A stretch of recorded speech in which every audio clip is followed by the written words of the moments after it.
I know for the next 40, 50 years in this life what I'm destined to be doing. And that is helping women get into power. We obviously met at this Hesburgh Women of Impact event at the University of Notre Dame. I could see right then and there that you were just such a champion for women. Let's cut the bullshit. Let's talk for real. Yeah. What is it you're really thinking? Because if you can't look it in the face, you're never going to get into power. If you're going through something, I promise you, you're going to look back and be like, oh, now I get it. Now I have the playbook on how I survived and I can teach other people. Once you get to the third phase, you can actually say it out loud and start to put it out there. It will happen for you. That's when the magic starts to happen.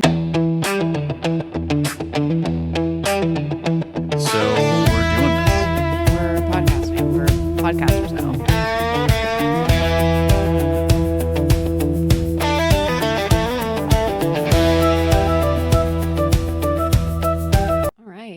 Alexis Meruelo, welcome to the Our Ties podcast. Hi, good afternoon. So excited to be here.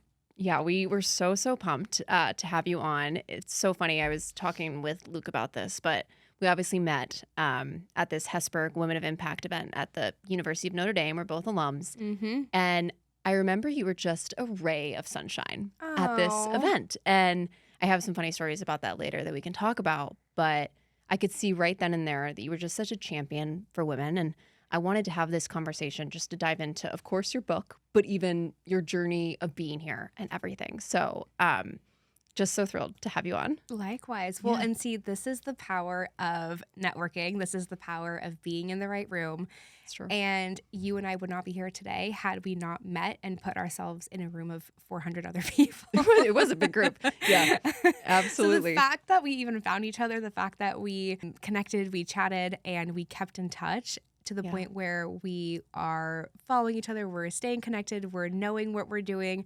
That's the power of just being in the right room and like letting the universe take care of the rest. So totally. I am so honored you reached out. I was so excited to be able to come into Austin. This is my second time here, so taking a little time for myself and also mixing a little bit of business with it, which has been so lovely. So good. So thank you for having me. Of course.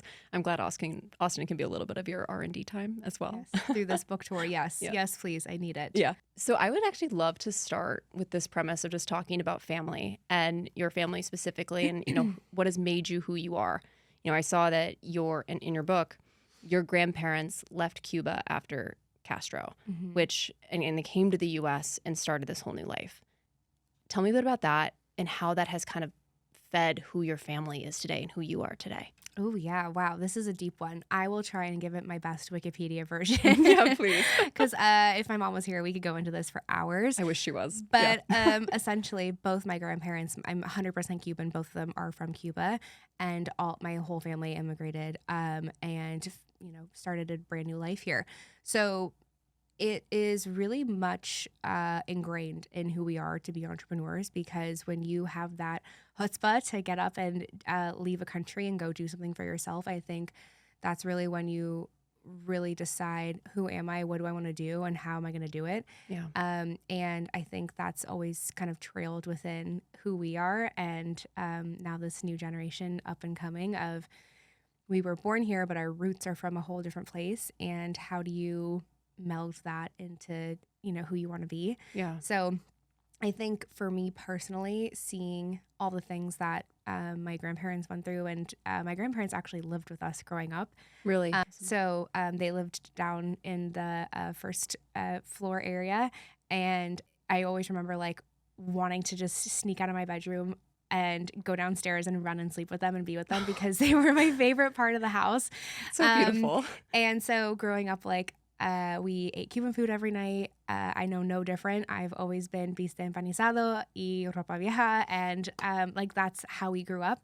So I don't know any different. And then growing up, as I got older, I was like, oh, everyone else is eating not Cuban food? This is weird. So for me, that was just the upbringing. But anyways, basically, long story short, I'm really proud to be Latina. I'm proud to be second gen and continue to not only pave my own path, but bring, a little bit of Cuban flair to everything I do. Yeah, so, I love that. And I loved how you touched on, too, just this entrepreneurial spirit that your family has. I would love to kind of hear your family's journey and your dad starting his business and then building it into what it is today, what all of that looked like. yeah, so when he started with a mom and pop shop in downtown LA, and it was called La Pizza Loca, which is where he started. But the whole twist of it was he put a Spanish flair on the pizza. So chorizo, jalapeños, you name it. The pizza was spicy, the prices were great, and it took off. And so that's how he got started in the entrepreneurial game. Fast forward 40 years later, and he has invested a lot of those funds into different businesses. And so now, growing up, we always would say, what do you want to be when you grow up? And it was always, I want to work in the family business. I just didn't know what or how. Yeah. But for me, as I got older, I quickly started to realize that it was more than just the business. It was the heart and the people that meant a lot to me. And that became very clear as I got older because, one, I hate accounting, but two, Sure. but two, I just felt this huge calling for it. Yeah. And so my role was now, how do I start to meld my own passion into the businesses, and how do I carve myself into it? Yeah. And it's been a journey, but I think the past couple of years I finally it clicked. Yeah. And being able to say that I oversee all, community partnerships, philanthropy, and our vision for impact across the companies has been game changer. And so Incredible. We're really, really excited about all the things we're doing, but more so, how do I continue to be a light and use business, quote unquote, as Notre Dame would say, as a force for good? It's funny because you graduate and you're like, that's funny. That's a cute slogan. And then you leave and you're like, oh no, I'm actually doing that. It's like my they title. brainwashed us. Yeah. So it's funny now. I'm like, I do that every day, which is crazy. But so. Yeah. Okay. I'm actually so curious with this too, knowing you always wanted to work in the family business and you had to kind of figure out what your path was for this. Like your time at Notre Dame in school, were you doing this with the lens of how is what I'm going to learn apply to the family business? Do you feel like you had a more traditional college sense where you're figuring it out as you go? Like, what did that look like? Kind of knowing where your endpoint was going to be, but not knowing the exact fit. I wish I could go back and completely redo my major. Me too. I'm like, I already had the natural ability to love marketing and understand how to market. Like, that's very natural to me. I wish I would have taken a class in like journalism and political science and in so many other things that I think would have actually been beneficial for me now, but I'm just learning as we go, which aren't we all? 100%. So I feel like I kind of did it backwards. Like I majored in what I was really good at, which is great. But now I'm like, well, what about all these other things? Like Totally. I'm interviewing people on stage and I'm hosting events and all these different things where I'm like, a journalism major would have been great, right? Like a communications major would have been great because I get asked all the time, like, oh, were you a journalist? Like, did you? And I'm like, no. What a fabulous compliment, though. No. Yeah. I know how to market really well, but so it's just funny how it's all it all melds together. But What did you major in?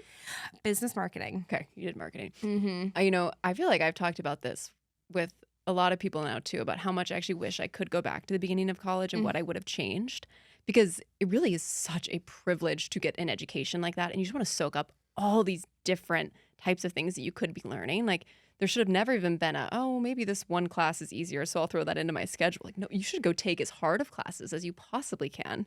And a lot of this also comes from like an athletic sense too. I shared with you I had played college soccer, and a lot of it was like, I'm just so focused on soccer and playing and how our team's doing. It's like, oh my gosh, there's so much that you can get out of a college education. You just want to go slap yourself freshman year and be like, hey, go take the hardest classes you possibly can, I'm right there with you. I wish I could have gone back and done things now very differently. Yeah. But it all ends up working out, so can't beat ourselves That it up. does. Yeah. That it does. Yeah. And you work so much with young women now that are going through this exact process. What is the typical ages of women that you're engaging with your book? Yeah. So I've really seen a huge need coming from like these 17, 18-year-olds through 26, 27. So that age range, right, when you're in college and trying to figure things out, and then post-college when you're trying to figure things out, that's really where having a mentor, having somebody in your corner to pick up the phone and be like, okay, I'm thinking about this. I'm not sure about this. What's my next step? Like, that's game changing. Yeah. And I see it on the reg where I'm talking to young girls and I'm helping them walk themselves through what the best next step is based off of their gut, based off of their intuition, based off of what they're really passionate about. I wish someone would have done that with me when I was 19, 20, because I didn't figure it out until I was like 27, 28. Yeah. So if I can push a button and fast forward that for young women, my job is done. Like if I can get you to where you want to be faster, perfect. So what does that look like when you're working with young women and helping them get to that point faster? It's really, honestly, it's less about me giving them advice, because I could sit and give advice all day long, but it's actually, right? That's easy. But what's really beneficial is I want to listen to you. I want to hear, what are your dreams? What are your goals? What do you really want to do? And the other part is, what's holding you back? Yeah. Because if you can actually identify what you are scared of or what's holding you back and then pull that lever, then tomorrow you could start something, right? Yeah. But most of the time it's like, oh, well, I want to work in corporate America, but I don't know how. Or I want to start this business, I don't know how. Or I want to go back to school, I don't know how. And I'm like, okay, well, let me just write down the next 3 things you can do. And it's really that simple. I love that. It's about taking the time to actually be open and talk to somebody about it. Yeah. So, Yeah. I think that's so interesting. Like, just mapping out the next 3 things to do seems so much more digestible than we're going to make the full 10-year plan. And this is exactly how this is going to go, right? Yeah. I'm so curious, because it's something we talk about a lot, even on this podcast, is around leading a purposeful life. What we're doing this for, what is our meaning behind everything? It's a lot of what has gone into us building our business as well. But when I think about, you clearly have such a heart for this age. You're sharing with me how you're working with these women. Where do you think that purpose came from? Like, what gave you this heart for this exact mission that you're on? Oh, because it's the exact mission that I've been on for myself. And I think when you spend 20 years of your life being your worst enemy, that's really where it all comes from. And so I knew if I didn't do something to change myself and how I was thinking and how I was going about things, I would never get to where I wanted to go.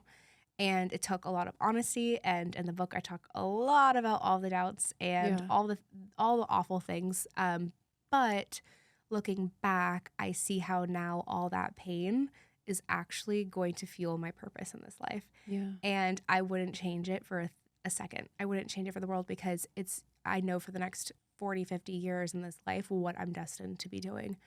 And that is helping women get into power. And it's funny because you look back and you're like, damn, I wish I didn't have to go through that, or I wish I didn't have to suffer, or I wish all these things. But truly, truly, truly, if you're going through something, I promise you're going to look back and be like, oh, now I get it. Like, I had to go through that because now I have the playbook on how I survived, and I can teach other people who are going through the same thing. So that's really been the crux of all of it. I think that's incredible. How was that process of writing this book? Because I think you mentioned, like, you do go into depth of a lot of these areas that you had to overcome. I resonated with a lot of them. Okay. As I was reading this as well. And I think your transparency and your honesty is so important for people to be able to see themselves in this. And I know you talk about that as well. Yeah.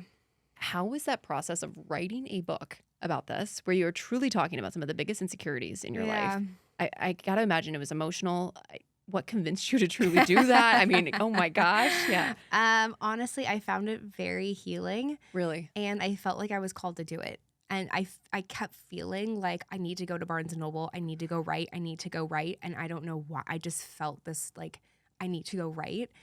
And I would just write into the abyss, because I didn't even know where it was going to go. Like, I was like, oh, I'm just going to keep writing. I hope somebody reads this, or I hope I don't know. But it wasn't until like 6 or 8 months down the line where I looked at it and I was like, oh, my little silly notes have actually turned into 30,000 words, 40,000 words, 50,000 words. And I was like, this is more than I could have ever imagined. But I just had so much in me I had to get out. Yeah. And so I remember looking at it and I made a promise to myself, and I was like, you're not going to cut any of this. Like, this needs to get out. And it's not my job to judge my creation or to judge my work. It's my job to create it. And it's just like art, right? Art is subjective. Creations are subjective. Products a little bit more capitalistic. Yeah. But the point is, at some point, right, anything you're creating, you have to let go and put it out into the world, because whether it's a product or a piece of art or a journal, somebody's going to find beauty in it. Somebody's going to find use out of it.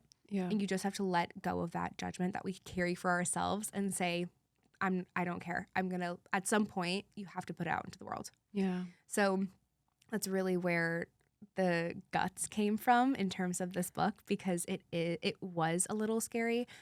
But now looking back, I'm like, I know women are really resonating with it and see themselves in my struggles, which is all I could ever want. Yeah. So if it did that for you, if it did that for 10 girls, my job is done. Yeah. Guts is the right word for it. It took some guts. And Yeah. I think that's great. Yeah. I think we had talked off camera about this too, but how you've had women come to you and express how this book has impacted them. Could you share the story of this one woman that you met at this event?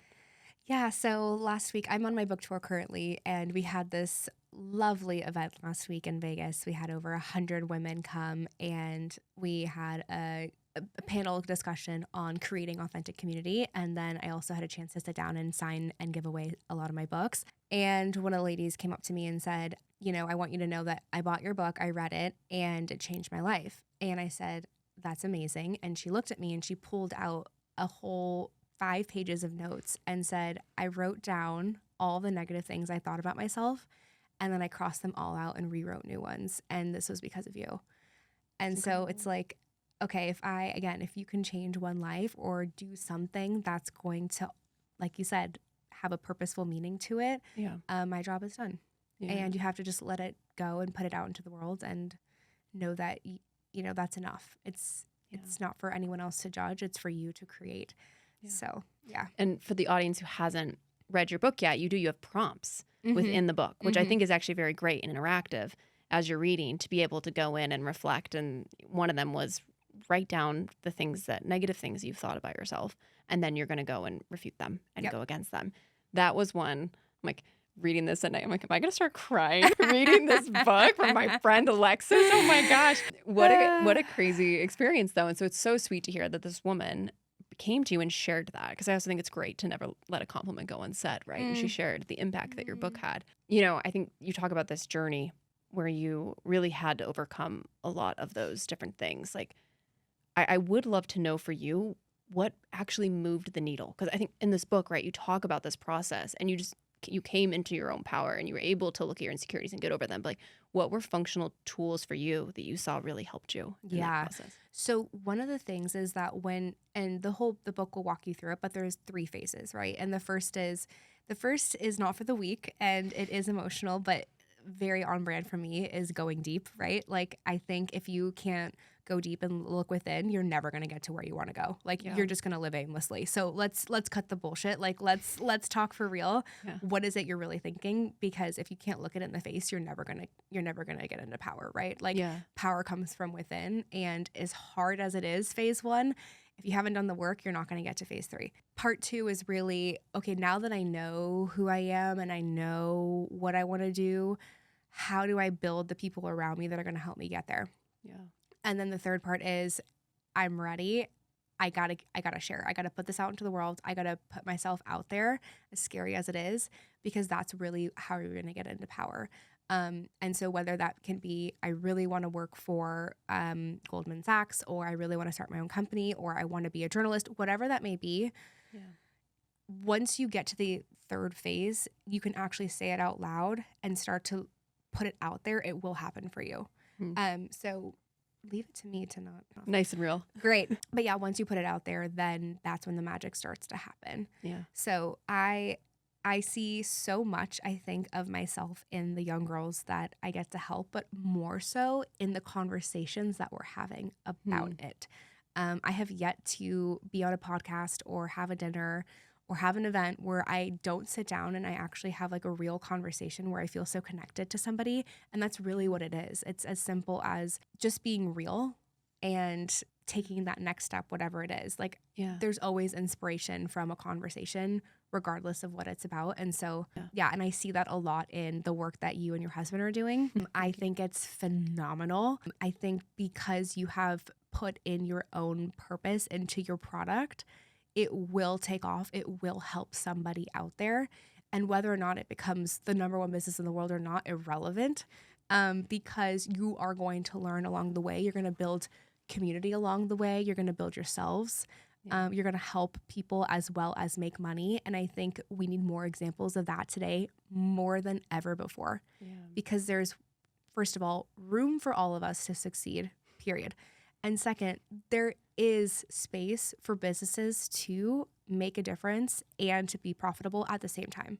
And the more examples of that we have out in the world, the better. And I think founders like you and your husband are going to figure it out and are going to do great things. I have no doubt there will be many iterations, there will be growth, there will be trials and errors, but you will impact a lot of people and you will help other people on their journey. And that's all you can really ask for, right? Thank you. Money will come, success will come, but that shouldn't or can't be the only thing, right? Because at some point you're going to get to the other side and you're going to sell it for $200 million and you're both going to look at each other and go, now what? Totally. I love this. Okay. And we've talked so much about this because everything is like, and now what, right? And what's next? And I love that you brought up business with impact, specifically because of your role too and what you're doing. I think Chief Purpose and Vision Impact Officer, right? Yes. Yeah. I would actually love to talk about that as well, because it really is something that Luke and I have talked about in building this company. This was a gap that we experienced in our own journey. It's something that we truly know will impact other couples, other families, people wanting to start healthy families, because it's something we needed and other people need too. And it was that kind of thing of realizing, actually it's great to have a business where you feel like you're doing a net good, right? Rather than just like maybe something a bit more transactional. So for you, in your role inside this family business, how did you find yourself into this amazing role where you're at the face or at the front of impact for this company? It just goes back to being true to who you are. I think it would have been such a waste for me to try and do something that wasn't natural to me, right? Like if I was like, oh, I'm going to be CFO and be accounting, like I hate accounting. That's Accounting's not coming going up to a lot go. today. That's not going to go well. Like Yeah. I think Sarah Blakely and a lot of successful entrepreneurs before us have always said, hire your weaknesses. And I could not agree more. Love that. My place is on stage, and my place is with microphones, and my place is with people and impact and driving change. And I firmly believe that is going to not only draw awareness to our brand, but it's going to bring people back to the property. It's going to bring people back to wanting to be with us and do business with us and keep relationships stronger, while also doing amazing things. It's a win-win. So very similar to what you guys are doing. And I think in different industries, but the same passion behind it, right? Yeah. It's like, you guys are going to do such great things. I could already see you like meeting with doctors, meeting with specialists, having conversations around really tough things, shifting that paradigm of it was always the woman's fault, but now actually looking at it from a different lens and saying, well, how can the male partner be supportive in this role of creating a family? I don't think those topics are really talked about. And so to be able to have these conversations and be so open about it, it's going to help other people not feel so shameful about it. And that's really the crux of it, right? I think today more than ever, we really need to see great male role models. I agree with you. And I think your husband is the perfect example of just that, because not many men are willing to have these types of conversations, let alone start a business around having some of these tough conversations. But that's where the change is going to happen. Yeah. And so it's magical. It's like, and you guys, said it offline, but it's like, we're always like God's winking at us, or things are happening where we're like, I don't understand it, but we're going to just do it scared anyways. And I think that's exactly what's happening. Yeah. So I cannot wait to see you guys in 5 years. Like, I can't wait to see where it turns and how it happens. It's going to be great. Thank you. Thank you. It was honestly so sweet, and a very nice shout out for Luke as this aspirational guy. It's great. I really do think it is a testament to also, I think, as we're talking about Notre Dame, like as well, a lot of the education that we got around business for good. And we really said it is a signal. You think, are we just, what are we actually taking away from our education? And that mission coming out of a lot of what we've been taught around business for good and that entire lens. And I know you talk a lot about this topic with business karma. I think you coined this term in your book, I believe, about this. I would love to hear kind of what you're talking about with this business karma and how you've seen that apply in your life. Oh my gosh, this is a great one. So I did a podcast interview where a male podcaster had asked me, do I believe in like killing our competition, or like, you know, having this business competition and winning and losing and things like that. And my response was, actually, I think that there's room for all of us. And even though he had disagreed, I also politely disagreed back and said, look, I think the perfect example of business karma is, and I have two. One is the actual city of Las Vegas.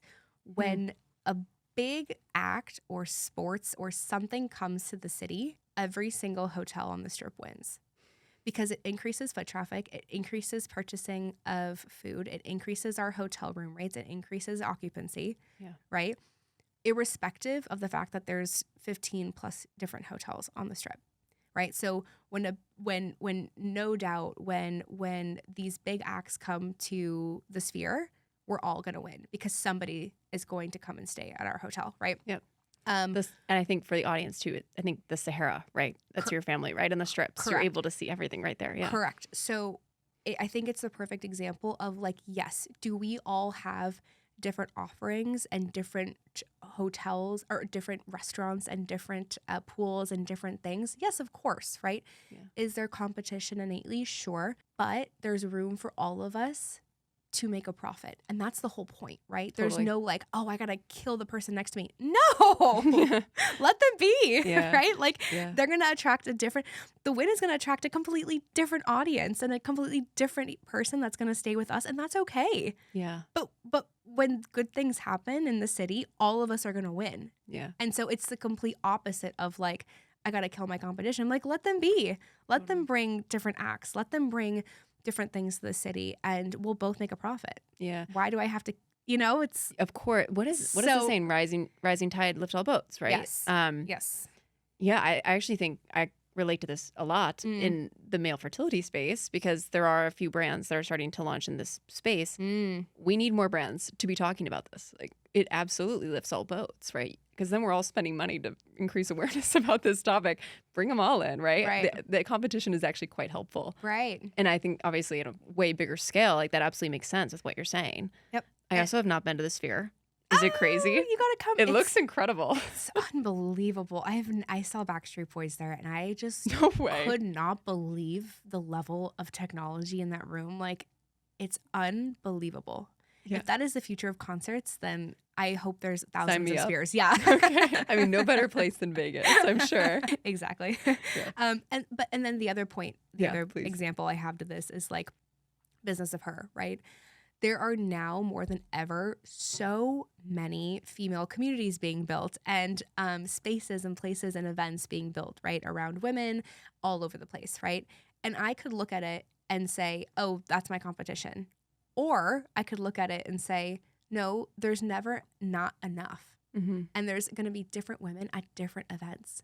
And the females that go to Entreprenistas, that's amazing. The females that come to my event, that's amazing. Totally. We can both coexist at the same time, provide resources, and still be successful. And I use that example all the time. Like, I could have looked at Entreprenistas and said, that's my competition. Instead, I collaborated with them and Love said, that. let's get together. I will give you my space and let's host your women.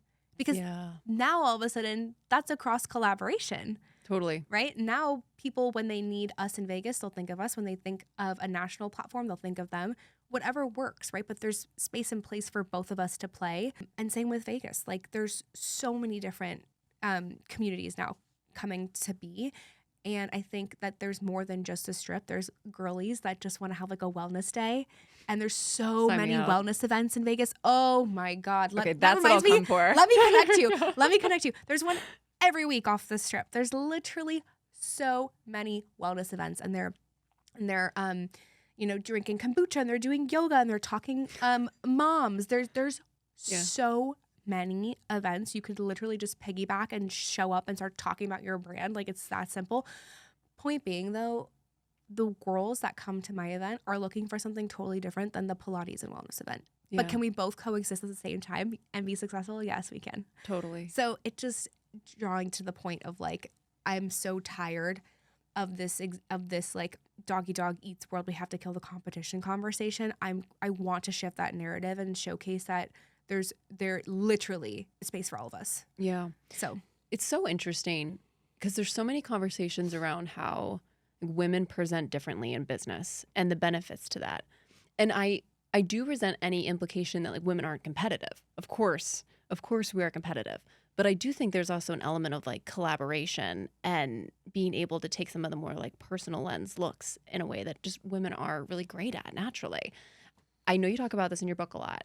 I would love to kind of hear your thoughts on like where women do well in business and what you've seen, how you encourage women to lean into their unique traits, and more just thoughts around that. oh gosh, I could talk about that forever. I mean, I would like to use you as an example, honestly. Yeah. So, well, and I think this would be insightful for your listeners, but like, where do you think in business that you have strengths? This is a great question.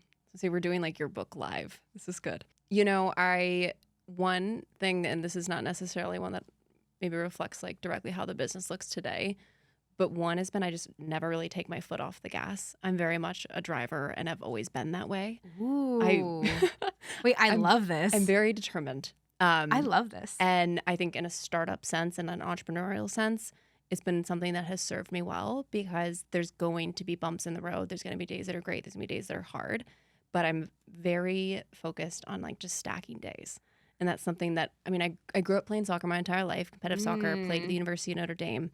It's something that I think sports actually taught me quite well, is there's going to be different roadblocks in pursuit of your dreams. I mean, growing up, I wanted to play in a World Cup. Good news is we have new dreams. But that pursuit is now, honestly, how I'm living out in my career.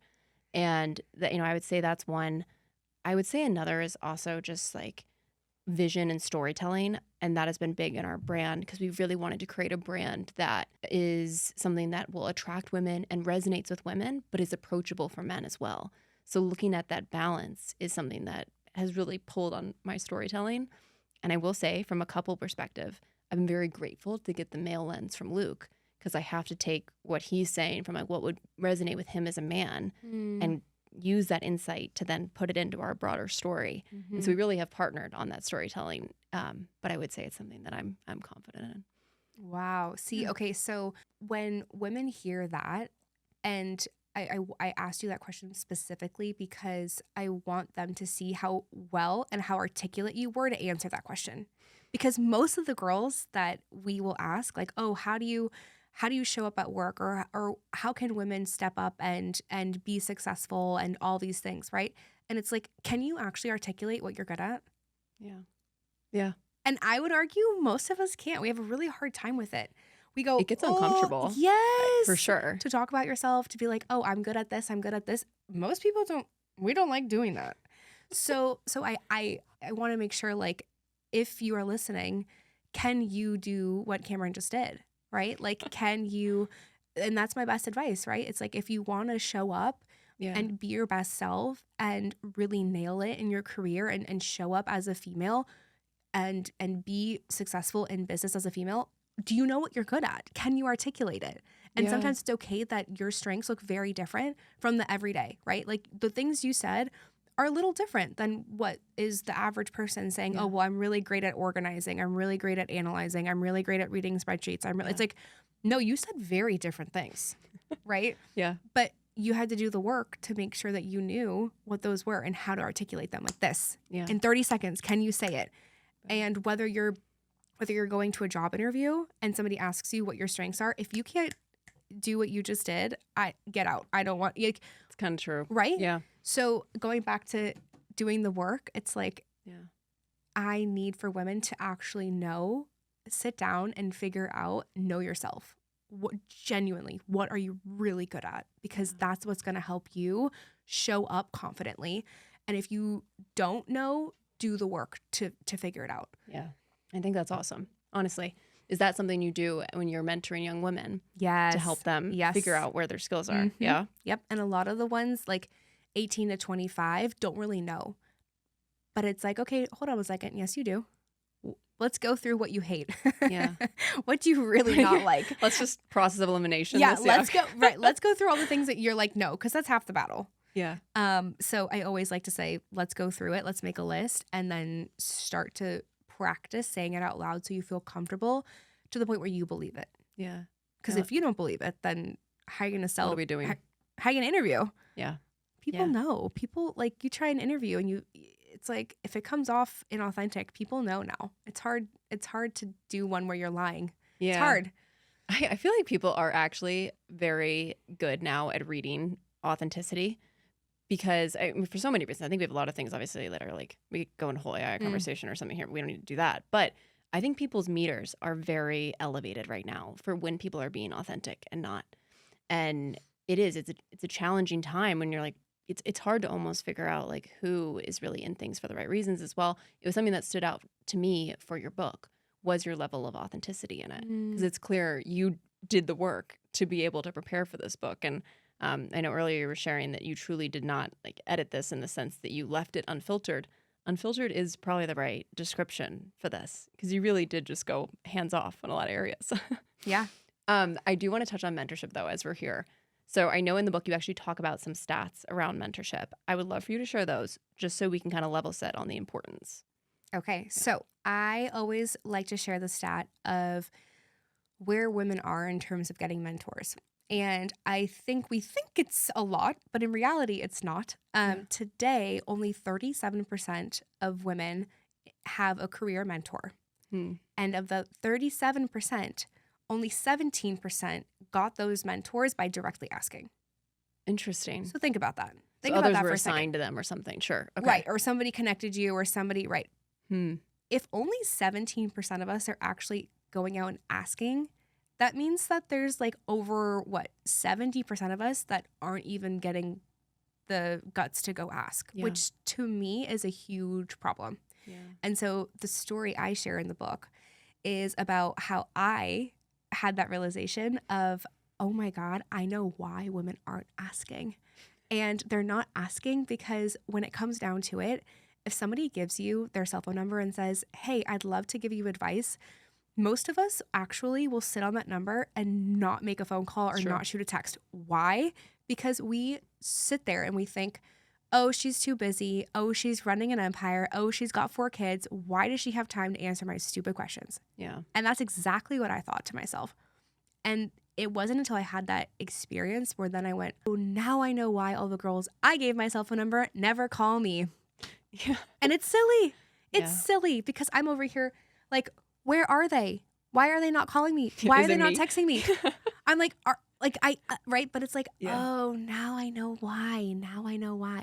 Yeah. So I think it just takes that once or twice to break the ice and to start to see that no, we do have enough time. And yes, please ask. Yeah. Because if you're not asking, well, all of the numbers show.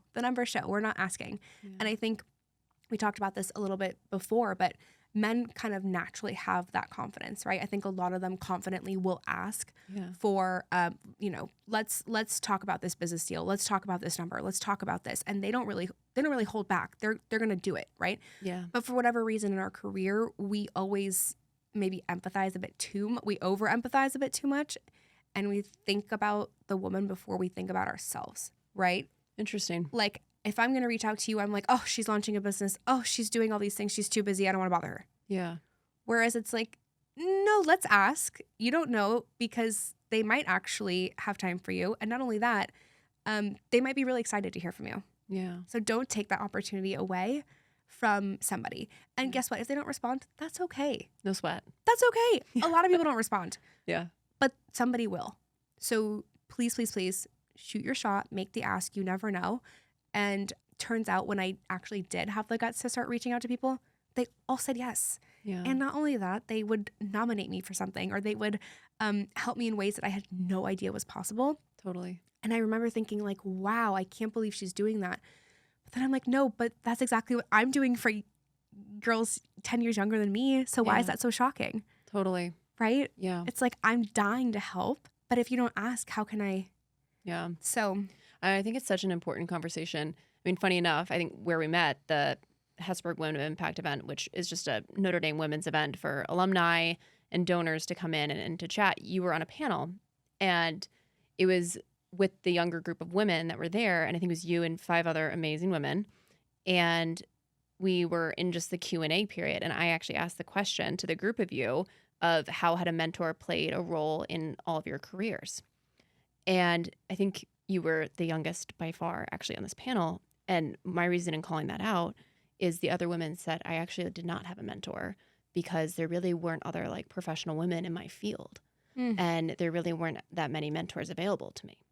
And I think it's like such an interesting reminder as well of how much growth there has been too for women in business, where you are talking about how many amazing mentors are out there. We have women in incredible positions and roles that really want to help younger women and uplift women into other positions of power, which is essentially this premise of your book. But I remember I got to you and you lit up and you're like, I will totally talk about mentorship. I've loved these mentors. I love being a mentor as well. I thought it was just a really fun signal of even us having this conversation today, just what a passion this has been for you for a long time. Oh, yeah. Yeah, for sure. And last week at our event, I will shout them out. I had the opportunity to invite all of my aunties and my mom's friends that I consider like my aunts, because I don't have any biological aunts, but it was so cool because all of them said yes. And I had a group of like 15 women, past the age of 45 in their 50s, 60s, 70s, all come. And there was a corner, I called them like, they were like in the back corner.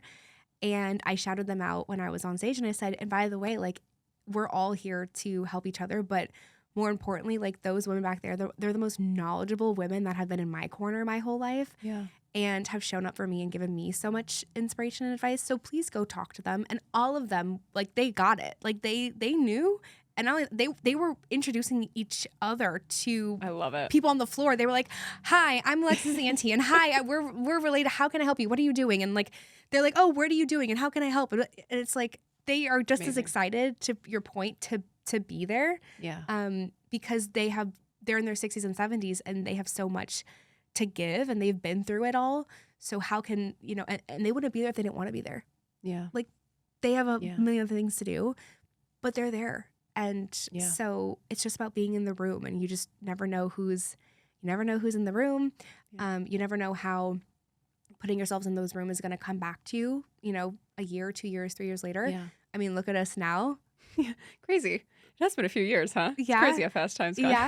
Yeah. So it's really cool. And speaking of that event, the other ladies that I was on the panel with, we have kept in touch, and they are both going to come in November to my conference. Yes. Awesome. Emily is speaking. Okay. Yeah. And we're going to talk all about, Emily is the CEO of Petite Plume, and she will be talking all about from CIA to CEO and how she made that transition of being such an incredible leader for our nation to leading a business. I mean, I could talk to her forever. Yeah. So just goes to show, like, you never know. Totally. How it all comes full circle. She was awesome. One of her quotes from that event has stuck with me: "The better to be prepared and powerful than pretty and perfect." Oh my gosh. I love that. I remember I wrote it down from that event, and I've had it on a sticky note on my desk since. So it's so funny that you bring her up, because she absolutely stuck with me in saying that. I mean, obviously, like, her background is absolutely crazy, working in some of the craziest environments in the world, from a government sense, but also now what she's doing with this basically pajama brand that like the royal family also uses, I think, right? Very impressive. So that's super cool that she's going to be at the event. I would love to talk about the event as well before we close out here, around what your conferences look like, where people can find them, and everything. So the Business of Her was created last year, and due to such high demand, we have expanded. Awesome. So we started with one conference once a year, a national conference for all different types of women of all ages across all, and it's really geared towards getting women into power, specifically that next generation of women. And so very intentionally recreated a whole day's worth of different panels, conversations, and breakouts reflective of all types of women. So no matter where you come from, you're going to be able to resonate with at least one person on that stage. Awesome. And as well as meet the community in the room. Hmm. And I think the women on the stage are just as powerful as the women in the room.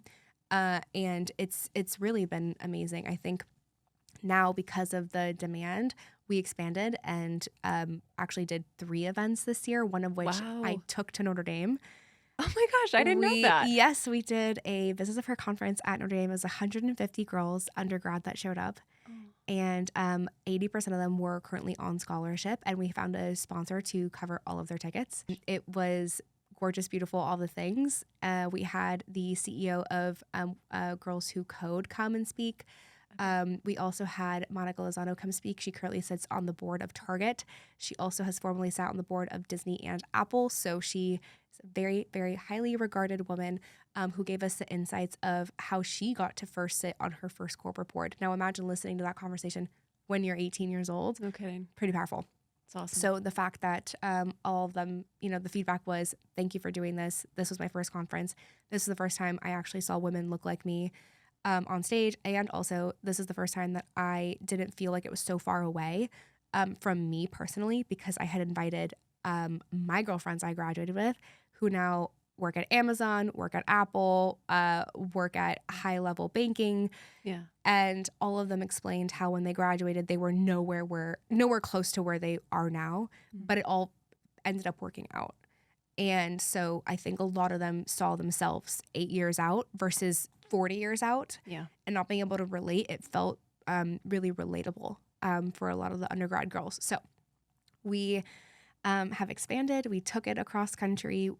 We've also done meetups, which we did last week. And then in November 14th, we'll be having our large national conference in Vegas. And we're expecting close to 300-400 girls. So Epic. if you are interested in being in one of those safe, powerful communities, please, please, please come. We are excited to have you and expand. It's just about putting yourself in a room where you know there's going to be more for you. Yeah. And you're going to walk away feeling like, oh, wow, I have a little bit more clarity on where I want to go. It's really about you. It's not about the people. It's about you. Yeah. So it's super awesome. Super awesome. Okay, to close out, 2 final questions for you. One, I want to bring it back to this topic of family business and what you are now doing with your family. I like to think that Luke and I are starting our own family business, also really focused on families. What advice do you have for us on running a family business? okay, pick your lane. Okay. Okay. Yeah. I had to very quickly learn that the only way we were going to be successful is if we divide and conquer. If my sister and I tried to do the same exact thing, it would not work out. But because we sat down and literally said, this is what I want to do. This is what I want to do. We're going to separate it and divide and conquer and then have the trust. So my sister is very much CFO, operations, day-to-day numbers, and I'm very much people, purpose, and passion. And we divide and conquer. I trust that she's going to make great decisions, and she trusts I'm going to make great decisions.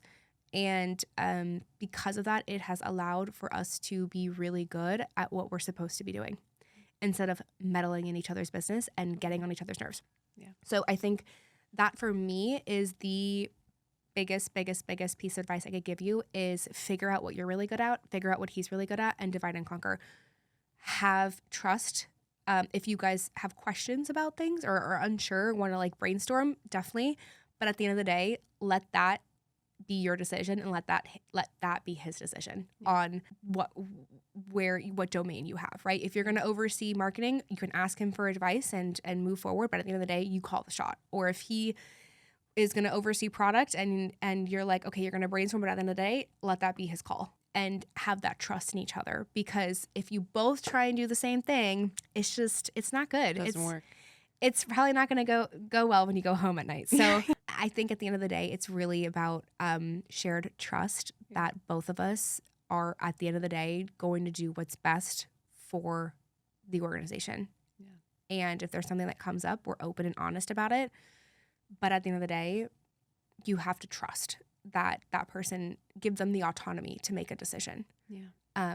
So it can be as small as setting a ticket price from $332 to $335 to as big as launching something in a different state. Yep. But the point is you have to set boundaries and trust. That's my best advice. I love it. I love it. How far apart are you and your sister in age? We're 3 years. 3 years. All right. My sister and I are 2. I can't imagine working with her. Ah! I think that's great. I mean, she's incredible. But it's so funny to think about like a sister working environment from when you were little to now. Oh, well, I can't imagine working with my partner. So it's the same, right? It's Totally. It's the same. Yeah. That's great. Yeah. To close out, we always ask this question to our guests. I would love to know, what is your one piece of advice you would want to share with the world? With the world? Yeah. Oh my God. Alexis's wisdom. That's a big right one. here. That's a big one. I just keep it simple. It's trust your gut. I think you can go ask for advice to a lot of people, but always come home and run it through your own filter and make the decision based off of your gut, and also do your homework. Like, look at the numbers, look at the research, look at everything, and then make the best decision that you feel is the best decision, and that you can wake up the next day and be proud of the decision you make, wherever it goes. And whether that's, how you're going to respond to a conflict, or whether or not you're going to take a bet on yourself, regardless, just trust your gut and do your homework and then make a decision. Because life is a lot of little decisions every day. Yeah. And you have to look back and be proud of the decision that you made and sleep at night with how you go about things. Yeah. So that's my best advice, I love it. I think. I love it. Where can our listeners find you? Okay, so Instagram is just my name, so Alexis Meruelo. If you're interested in joining or learning more about the community, we're at Business of Her. And then my book is on Amazon, Target, Porchlight, all the things. And the book is called Getting You Ready for Power. Awesome. Alexis, thank you so much. This was so fun. Yeah, easy peasy. Awesome. All right.